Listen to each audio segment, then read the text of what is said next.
EP. ജയരാജന്റെ ആത്മകഥാ വിവാദത്തിൽ പ്രതികരിച്ച് പാലക്കാട്ടെ ഇടത് സ്ഥാനാർത്ഥി പി സരിൻ. ഇ.പി. ജയരാജൻ അങ്ങനെ പറയുമെന്ന് കരുതുന്നില്ല. കാര്യങ്ങൾ ഇ.പി. തന്നെ വിശദീകരിക്കുമെന്നും എല്ലാവരുടെയും സംശയങ്ങൾക്കുള്ള മറുപടി അദ്ദേഹം തന്നെ നൽകുമെന്നും ഡോക്ടർ പി സരിൻ അമൃത വാർത്തകളോട് പറഞ്ഞു.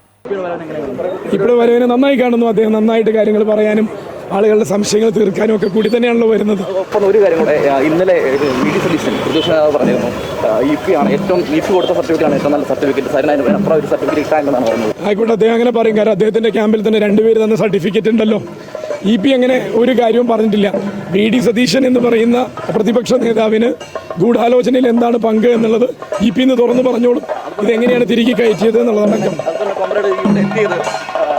സുരേന്ദ്രന്റെ ഭാഷ സുരേന്ദ്രൻ പറഞ്ഞത് അപഹാസ്യനായി മാറുന്ന ഒരു പ്രസ്താവന ആര്? ഡോക്ടർ സരിൻ അപഹാസ്യം ഏതർത്ഥത്തിൽ? അത്ര അറിയില്ല. സുരേന്ദ്രൻ കഴിഞ്ഞ 2 ആഴ്ചയായിട്ട് പാലക്കാട് നിൽക്കുന്നത് എന്തിനാണോ, അതിലെ അപഹാസ്യത എന്താണോ എന്നുള്ളത് സുരേന്ദ്രൻ കൂടി ആലോചിക്കുന്നത് നല്ലതാണ്. തീർച്ചയായും ഈ ആത്മകഥാ വിവാദമൊന്നും പി സരിനെ അത്തരത്തിൽ വലയ്ക്കുന്നില്ല. ഇപ്പോഴും പി സരിൻ ഉഷാറിൽ തന്നെയാണ്. ഇ.പി.യുടെ വരവ് അത് ഏറ്റവും ആകാംക്ഷയോടെ തന്നെയാണ് പി സരിൻ നോക്കി കാണുന്നത്. ഏറ്റവും ആഹ്ലാദത്തോടെ തന്നെയാണ് പി സരിൻ നോക്കി കാണുന്നത്.